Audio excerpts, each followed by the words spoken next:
to the Citizen channel. Hope you're all staying safe and well on our talking point show on a good night in Madrid. And if you got there and you got back safe, hope you enjoyed it. We can certainly hear the City fans at a lot of the game. Not great, the Real Madrid fans, are they? They're probably a cocky bunch, let's say. Let's be kind, a cocky bunch. But apart from jeering and whistling, they don't create much of an atmosphere, do they? Or we didn't come over on the TV anyway. But anyway, let me know if you were there last night. Let me know your thoughts and how it went. But well done. I hope you're all back safe, ready for next week. Yes, Real Madrid won, City won. So we're going to have them stats, facts, opinions. Well, apart from we used to have dirty Leeds in the 70s, didn't we? I'll just start calling them Dirty Madrid. I think rather than Real Madrid, rather than Royal, we'll call them Dirty Madrid. Just for because they are dirty. They're very dirty. Got some dirty players, some dirty tricks. Not good enough for me. Anyway, welcome to the Talking Point Show. There's my first opinion. Do you agree or don't you agree? Do they play perfect football? You can't play perfect football. You got someone like the Thug Rudiger playing for it, can you? Anyway, please, let's not digress. If you're new to the channel, push that subscribe button, push the bell notifications. Great to have you on board. Everything City, past, present, and forever, of course. And if you are pushing buttons and you can push that little like button, I'm trying to get about 15 to 20 likes, even more if you can push me over that 20 likes, guys. I'd be very, very grateful. Subscriptions, I'm up to about 3,060-ish now, so get me up to that 3,100 hopefully within the next 3 or 4 weeks or so. That'd be very just much appreciated. That's all I can say. Thank you very much. Right, the teams, 2 changes to Real Madrid's Copa del Rey victory last weekend. Courtois, Carvajal, Rudiger, Alaba, Camavinga, Valverde, Cruz, or Kroos, is it how they pronounce it? Modric, Rodrigo, Benzema, and Vinicius Jr. And on to City. Yes, I'm not going to go all wild over this because lots of teams I saw on Twitter were all picking the same team as I did. So I did get 11 out of 11. I said I'm not going to get all cocky, but I did get the score right as well. So that's not too bad, is it? I did say 1-1 as well. So I'll take that as congratulations, but not so much the team because I think most people had an idea this would be the team. 6 changes to the Leeds game. Edison, Walker, Stones, Diaz, Akanji, Rodri, Gundo, De Bruyne, Bernardo, Grealish and Haaland. On the bench, Ortega, Carson, Phillips, Laporte, Alvarez, Gomez, Mahrez, Foden, Palmer and Lewis. So they had a nice, easy night, didn't they, apart from running up and down the touchline a few times. The wonderful, useless referee, Artur Diaz, who's probably bad for both teams, so I'm not going to hold it too much against him. But, if you see absolutely harm caused on the pitch, you should do something about it. You should at least brandish a yellow card for thuggery on the pitch. But he didn't seem he didn't mind the odd yellow card for something, tug of a shirt, something like that. But not for bloody blatant fouling and blatant. Well, let's say Rodrigo. Let's say who's the guy that put Grealish into the advertising boards. I mean, it's just blatant fouls to me. Anyway, Artur Diaz, we've now won 3 and drawn 1 under his tenure. That's 4 yellows and 1 red he's shown City players.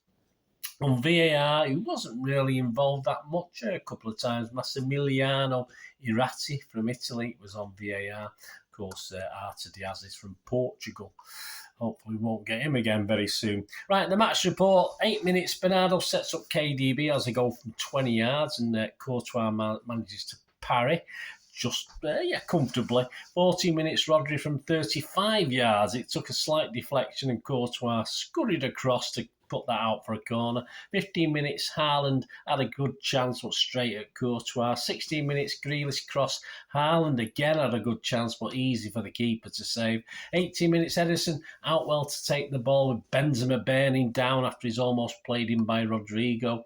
19 minutes, a foul on the edge of the box the City's way, but the ref plays on despite no real advantage being gained, which is a bit stupid. I would have preferred to have the free kick, and it all ends with Gundo shooting wide. 25 minutes, a Rodri error leads to Vinicius Jr.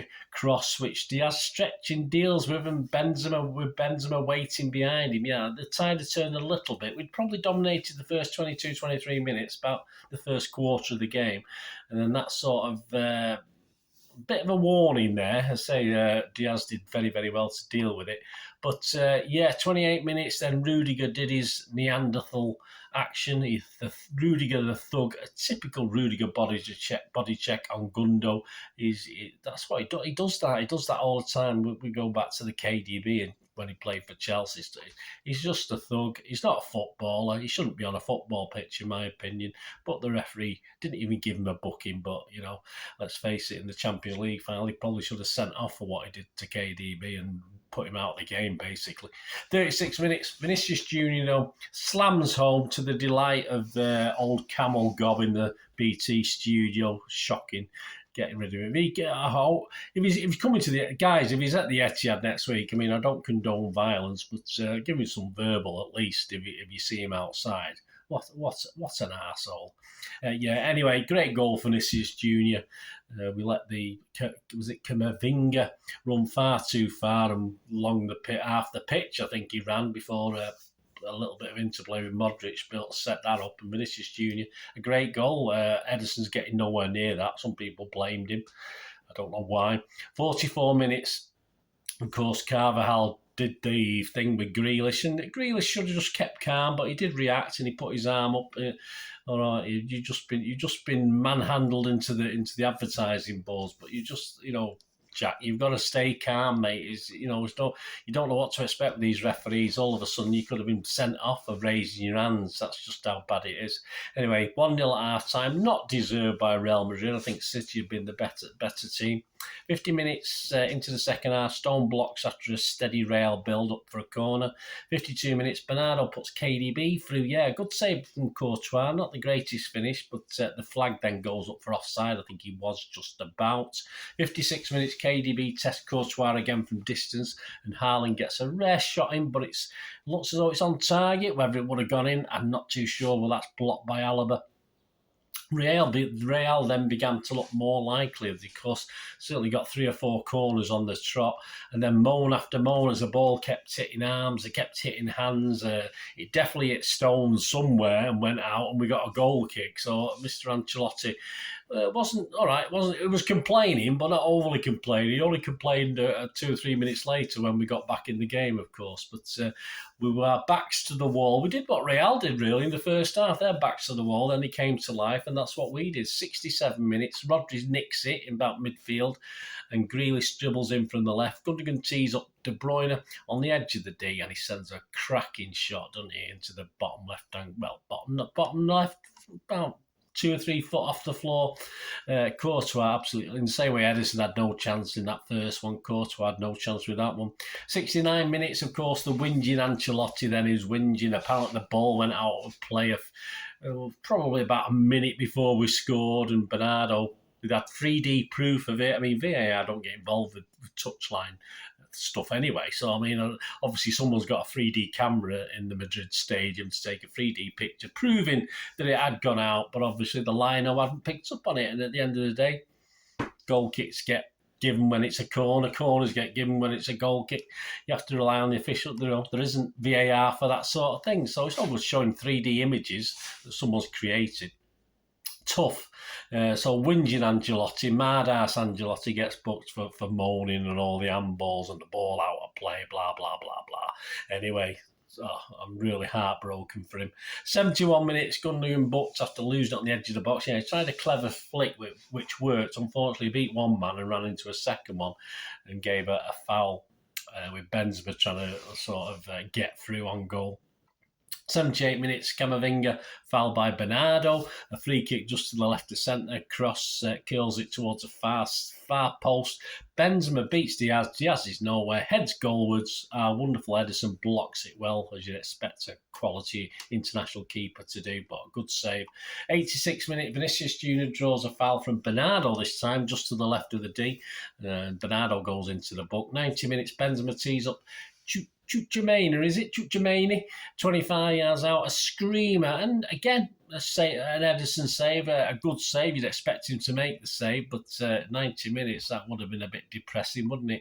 3 added minutes, and then I had a bit of a moan about KDB. Long ball nearly sends Haaland clear, nearly, not quite, but really, Kev, at 90 minutes plus one, we've got a 1-1 draw. We're happy with that. Just take the draw. I mean, Ireland's done out all day. Why do you expect him to suddenly leap into action? And then a minute later, he does exactly the same. He tries to play, again, he gets the ball and tries to play Ireland through. And again, it's cut out to allow Real Madrid to attack. I mean, I whinged about game management the other day because we were looking back at the semi-final. But come on, Kevin.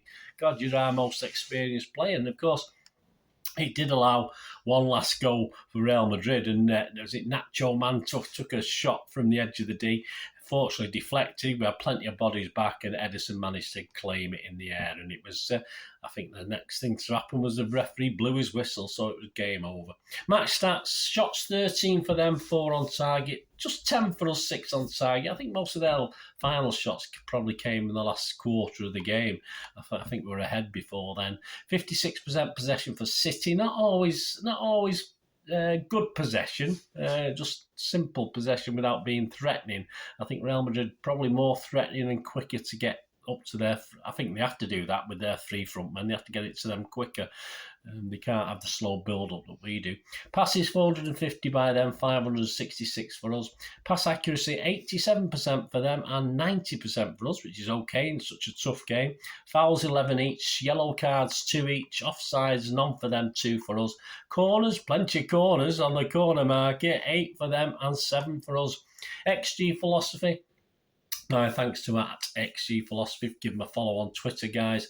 And dead even, yes. Real Madrid 0.62 and Manchester City 0.62. You don't often get that, that's for sure. Our overall record now reads against Real Madrid: we've won 3, drawn 3 and lost 3. Let's hope we edge ahead next week. We've scored 13 but let 14 in, so we have to improve that, don't we? Sum up Madrid. Dirty Madrid, we'll call them. They rely heavily on the front 3. Defensively, midfield, they're okay. They're nothing special. If Courtois in form, you have trouble getting the ball past him. They're going to have Militay back next week at the Etihad in central defence after serving his 1-game suspension. And the good news for them is the Champions League. They're in 3rd spot at the moment, but they've 99% secured a place in next season's Champions League, whether they win the Champions League or not. So that's no big deal, which means with the game coming up against Getafe at the Bernabeu, they can rest players, they can rest key players, make sure they're fully fit for next week, which is something, obviously, sadly, we can't do. I think they'll be confident they can turn this tie around. I think there is a confidence about Real Madrid. I think they obviously would have been happier if it had been at their place and it's all level. But I think the irate Ancelotti, all right, it was a bit miffed. I mean, the handballs... none in a million years were handball. The one that was handball that went out and should have been a corner was a goal kick. I can understand him being upset, but obviously he only got really upset when we managed to score a couple of minutes later, and that's, again, add that to the Bernardo keeping it in play, which there's claiming now he didn't. But, he got irate, he got booked, and to me, deep down, he doesn't think it's enough. He thinks when he knows Pep and City at Fortress Etihad is going to be a big problem, being dead level, and it's absolute. And I would totally agree with him. I think Ancelotti was a bit miffed because, I say, not just with the referee, who was absolutely useless for both teams. We were a bit miffed. We had players being Polacks left, right, and centre, but we got on with it. Ancelotti should do as well. He's probably as old as me, isn't he? But just watch your heart, mate. It can't be good for you. So anyway, Fortress Etihad, it brings us to us, doesn't it? A good result. I thought it was a good result. That's what I predicted. That's what I was happy with. Certainly after being a goal down. Overall, I thought we had more control. We lost control at times. Of course, we did. You're playing a good team. And we did sort of backs against the wall at times, certainly in that first half when they scored. And even in the second half, there was a stage where they sort of were putting under lots and lots of pressure, corner after corner, etc. But we came up with the vital equaliser, and we looked quite solid at the back then after that. We say with Edison playing very, very well. I think Pep had a special mention for Walker as well. And I think Pep will want to keep this team together for next week, apart from, of course, a fit Aki, which is pushing it a bit for him to be fit. I mean, if we see him against Everton, then perhaps he'll be okay, but he may just stick with Akanji and Avaki on the bench or something like that next week. But he will try. I think, all right, Haaland has had 2 bad games now, so he needs 2 good games to make up for it. Everton and Real Madrid will do early, so sort that out. But yeah, I think he'll want to go strong. But of course, all I'm thinking about now is Goodison, a game we must win. I know we can, in theory, lose 1 game between now and the end of the season and win the other 3 that we've got left and win the title. But we've got to win this at Goodison Park. We're playing before Arsenal play. If we don't get a result at Goodison, the momentum and the shift will be back to Arsenal, who, of course, are playing at home to Brighton, who were stuffed by Everton. Just sod's law, isn't it? Typically, the footballing gods like to play games with City, I think, but we've got to beat Everton. It's as simple as that, which means you can only make 2 or 3 changes. But we'll talk about that. We'll talk about that in the Everton preview. Please check that out. It'll be out in a couple of days. And please check out my player rating show for this game as well. A couple of distances between me and Simon Pekowski of the Manchester Evening News. But let's look forward to that Goodison game. Then we'll worry about Real Madrid after we've got that out of the way, and that one, hopefully. Latest odds haven't really changed after this for the Champions League. City is still 4-6 on to win the Champions League, and Madrid are around 4-1. So let me know your thoughts, guys. It'd be great to hear from you. Until we meet again, hopefully with the Everton preview, give us your views, give us your thoughts. It'd be great to hear. And thanks for tuning in. Until we meet again, that's one thing, don't I? Please stay safe, Blues. Come on, City. Bye for now.